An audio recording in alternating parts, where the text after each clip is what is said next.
What's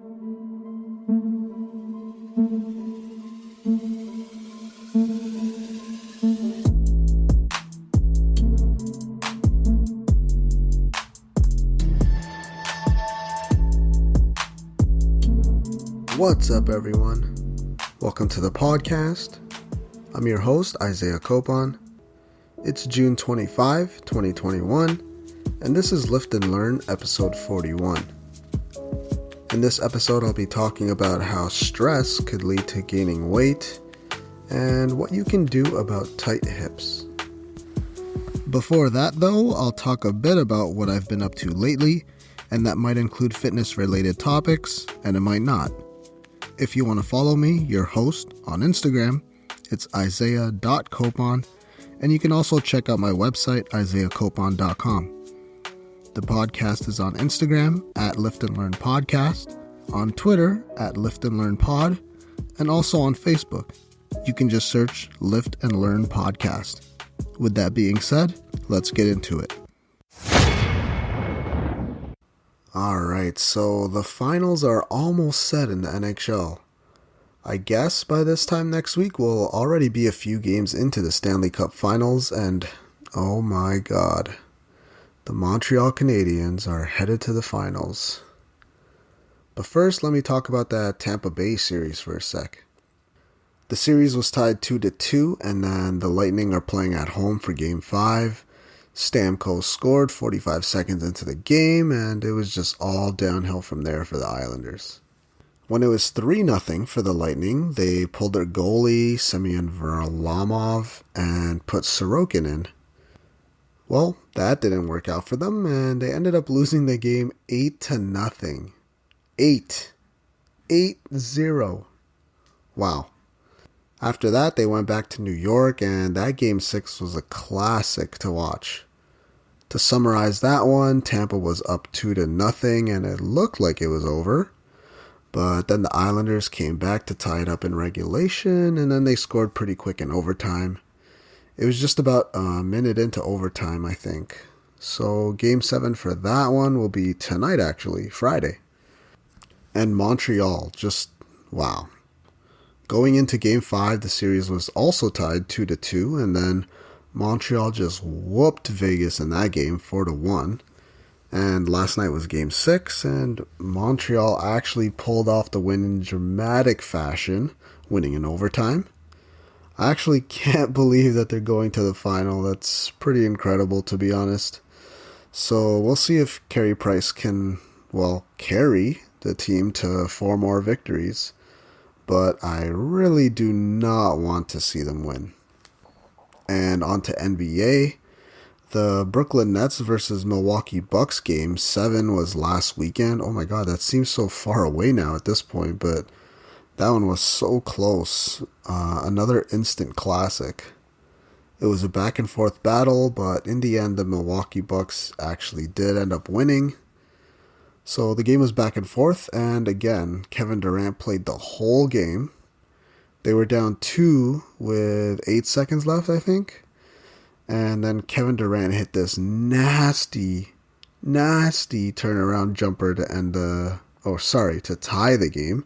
And then he sent it to overtime. And then near the end of overtime again, Kevin Durant tried to tie it with basically the same move, but that time it didn't work out. Ended up being an air ball, but probably due to the fatigue since, like I said, Kevin Durant played the whole game. 53 minutes in that one. Man, I'm really surprised the Nets lost, but the injuries got to them, man. James Harden didn't look right even though he played the last 2 or 3 games, and Kyrie Irving ended up missing the rest of the series after he injured his ankle. So now the Bucks are headed to the next round, and they advance to play Atlanta in the Eastern Finals. Who really thought the Hawks would make it this far? Atlanta is a pretty young team right now, and they've actually made it farther with Trae Young as their star, or their centerpiece, whatever, than they've ever gotten with the legend Dominique Wilkins. And he's also made it farther than Luka Doncic ever has in the playoffs, which is pretty crazy.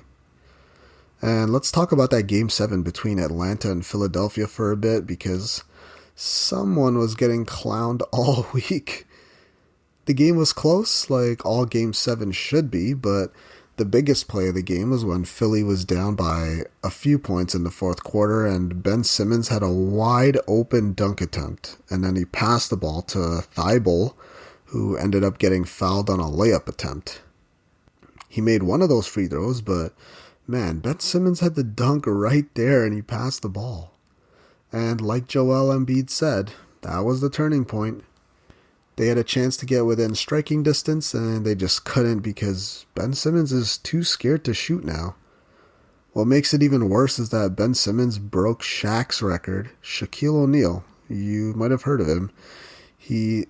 Ben Simmons actually broke his record for a playoff run with the lowest free throw percentage during this playoffs run. You know it's bad when you're a worse free throw shooter than Shaq. I mean, he's known for missing free throws when he's not destroying rims or breaking backboards. I don't know what's in store for the future of Ben Simmons' career, but he's got a lot of work to do this summer when it comes to developing a jump shot of some sort, because it seems like he's gotten worse since his rookie year, which says a lot. So the Atlanta versus Bucks series that started Wednesday night, so that means Game 2 is tonight.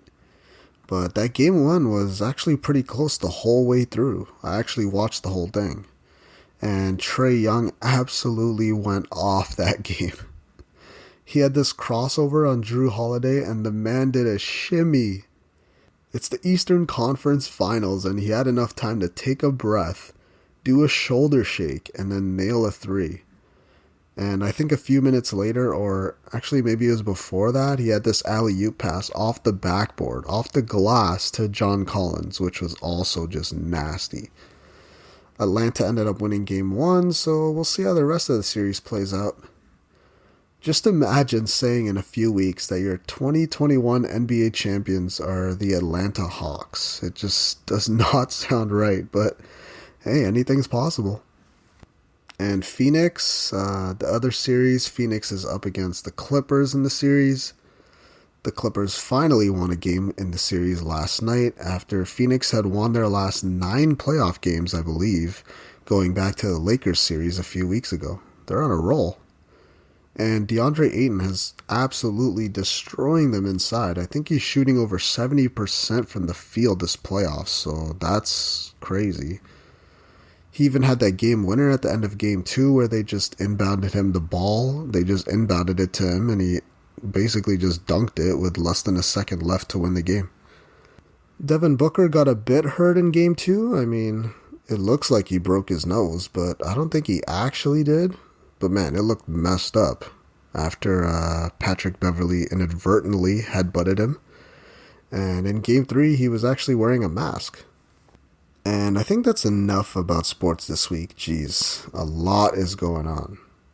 Well, since I've kind of gotten away from the off-topic health-related material, there were a few new studies I was reading about this week.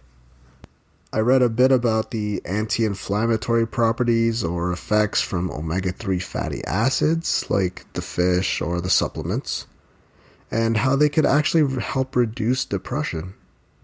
Yep, that's what the studies are saying, backing up the claims. So reading into the study, it did mention that the levels of EPA and DHA, which are found in oily fish, but the levels that they did use in the study to help reduce depression, they said it most likely cannot be achieved with dietary consumption of oily fish, meaning that you will have to actually supplement with a fish oil supplement with the right doses. This lines up with another study that I was reading more than a month ago that actually said that inflammation could actually be a core feature of depression. And we already knew this before, and this is just more evidence, really. Diving into the depression topic, there was even a 20-year study that finished recently that showed that childhood depression leads to a higher chance of adult anxiety, worse health, less financial and educational achievement, and even increased criminality. Again, we kind of already knew this. This is just more evidence backing what we already know. There was some good news with this study, though, and that's if you seek help to address these mental health problems, then you'll reduce your chances of developing something like anxiety when you're older. I mean, that's what they're there for, so it's good to see that it actually does help and has helped many people combat these issues. And with most things, when it comes to improving your health, diet and exercise are going to be king. Topic 1. How stress can lead to weight gain. This is actually something that a lot of people don't know about. I think that's because when you think of stress, you just think about what it does at a surface level kind of thing. People may say that stress doesn't lead to gaining weight directly because it's all about calories in versus calories out when it comes to your weight. And that's true, but stress could also be a pretty big factor when it comes to a bunch of negative health problems, and gaining unwanted body fat is just one of the things that could happen. The thing is, if you're stressed out and actually stressed out, this could lead to an increase in cortisol in your body.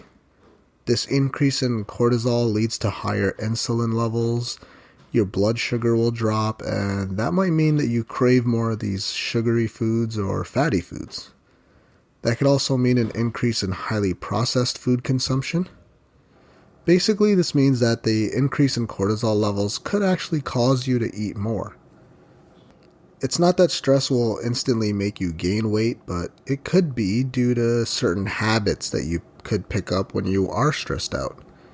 And like I said, that could mean eating junk food or highly processed food more often. That won't just lead to weight gain, but could also lead to skin problems depending on how you react to the stress, whether that be acute or chronic stress. That increase in insulin levels could also mean less calorie burning as well. Although the studies do show that it's probably just a minimal amount, maybe the difference of around 100 calories less than you usually would.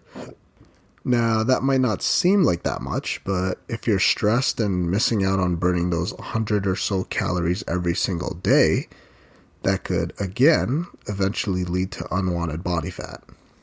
When it comes to other habits that could happen when you're stressed out, so now we know that eating worse could be one of the habits that you pick up, and that could lead to an increase in weight gain.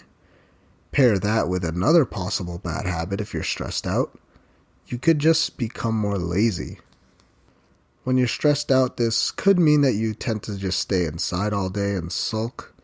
That could mean more time in bed or just not doing any kind of physical activity.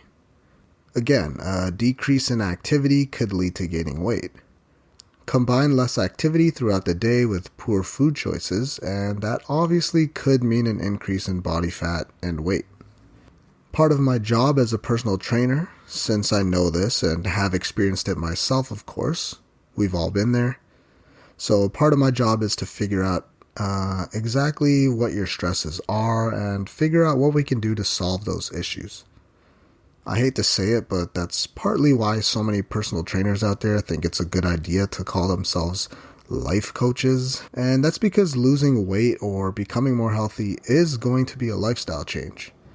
And if you want to be as healthy as possible or lose a few pounds, stress could be a step that you need to tackle. If you're constantly stressed, it's going to take a toll on you in some kind of way. Maybe it won't be weight gain. It could lead to something that you think isn't a big deal, like drinking less water.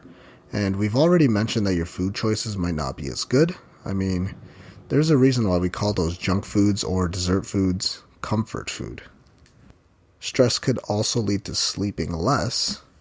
Sleeping less could mean you're not functioning to the best of your ability, and it also gives you more time for you to eat during the day.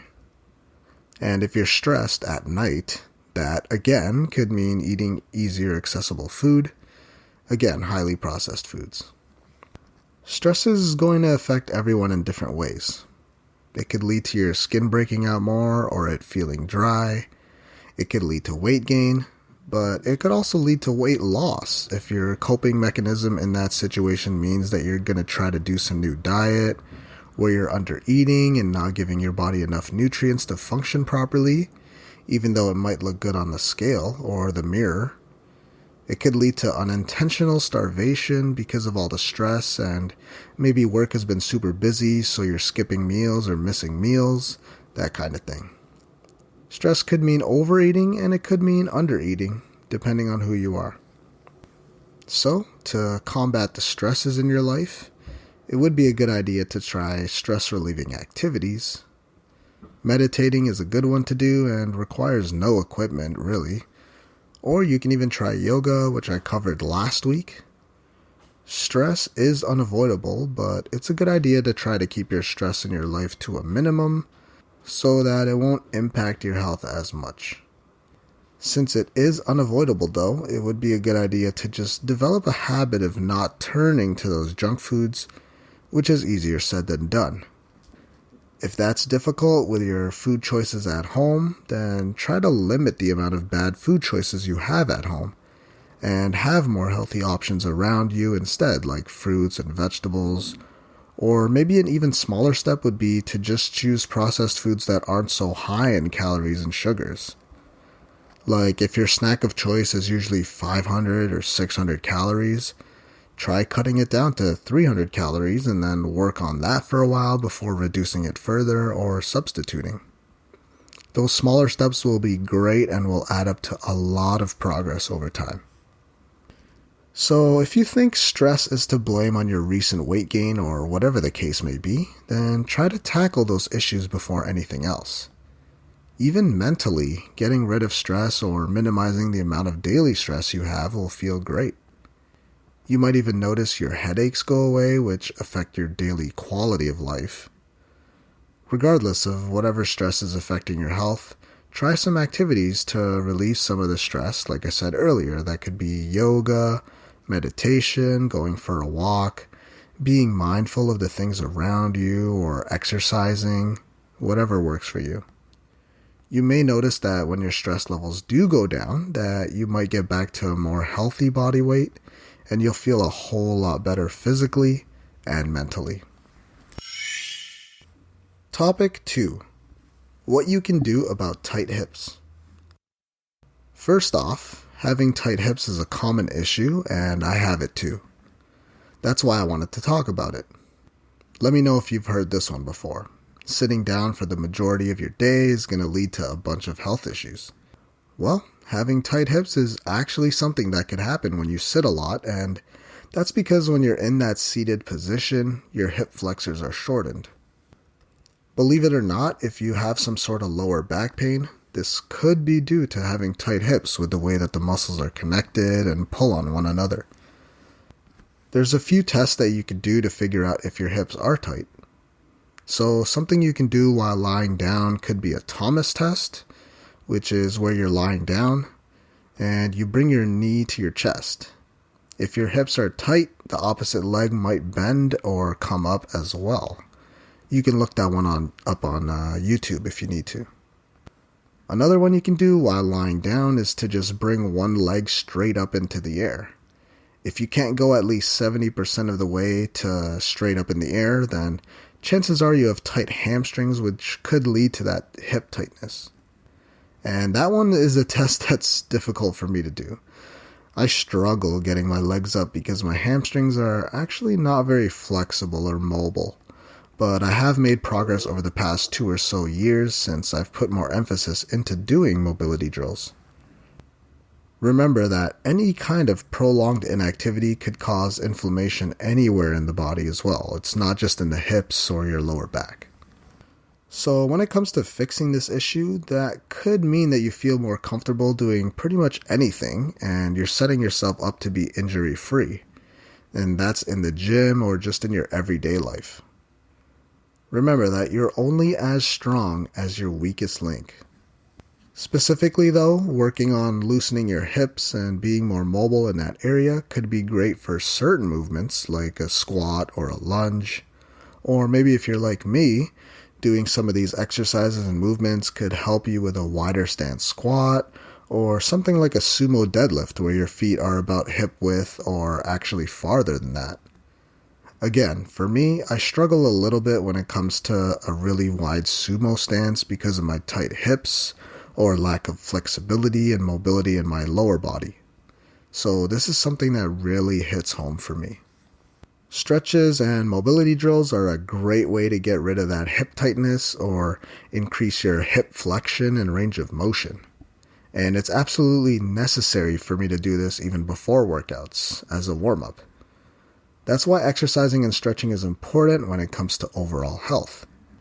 I talk all the time about how resistance training is the key when it comes to staying in shape, but honestly, for most people out there, people just need to get up and move more.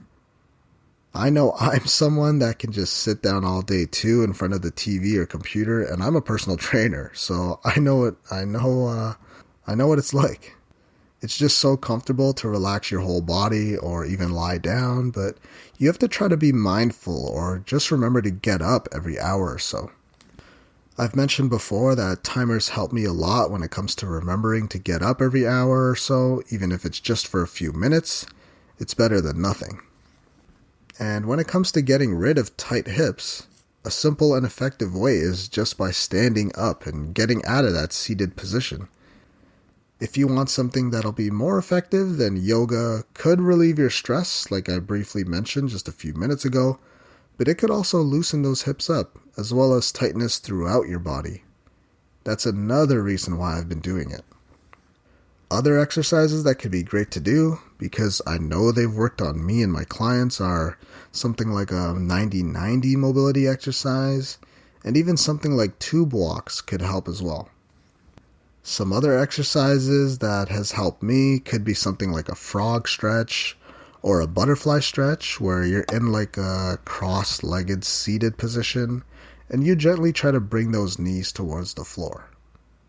Actually, I know it might be kind of weird if you're listening to this. You might not believe me, but I actually am not even able to sit cross-legged on the floor.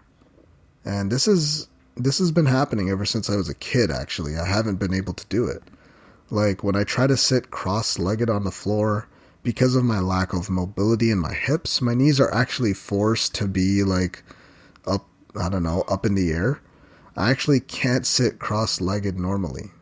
But, like I said, it's actually a whole lot better now in my 30s than it was even from when I was sitting on the library floor in elementary school, because I specifically remember we had to sit on the floor while the librarian read books or whatever, and I looked so dumb. I was the only one when I'd look around that had this problem. Like, I'd be sitting cross-legged and my knees would be like in the air. Like, I don't know why. Another one that's really difficult for me lately has been a pigeon stretch, which is another good exercise. Now, 10 years ago, I know for a fact that I was able to get into that position, or at least be deeper into that position, because I remember doing that in some yoga routines back in the day, and it wasn't as difficult as it is for me to do now. So if you're having problems specifically in your hips, try to do whatever you can to fix that issue. It's going to probably be a lengthy process, but you'll be better off in the end because it opens up more possibilities with exercise, and you'll just generally be able to move around better. Again, if you work on your problems, you'll reduce your chances of developing injuries, which is super important as you get older. So try some of the exercises I mentioned before, and then try to find some others on YouTube or wherever and see which ones will help your specific problem. And since I've been sitting and doing this podcast for the past 20 minutes or half hour now, it's time for me to get up and take my own advice and loosen up my hips before my afternoon workout. And I think you guys should do the same, because that concludes episode 41 of the podcast. Thank you for listening. If you really enjoyed the episode or my podcast as a whole, then please leave a review and comment on iTunes or whatever your choice of podcast platform is. Also, if you haven't already, you should hit that subscribe button, because I'll be releasing episodes every Friday. If you want to follow me, your host, I'm Isaiah.Copon on Instagram, and you can also check out my website, isaiahcopon.com. If you want to follow the podcast, you can check out @Lift and Learn Podcast on Instagram, and there's also a Facebook page if you just search Lift and Learn Podcast. Again, thanks for listening, and be sure to tune in next week with another episode where I'll be talking about how to lose body fat in the bat wing area, so that's the triceps, and how to recover from injury properly.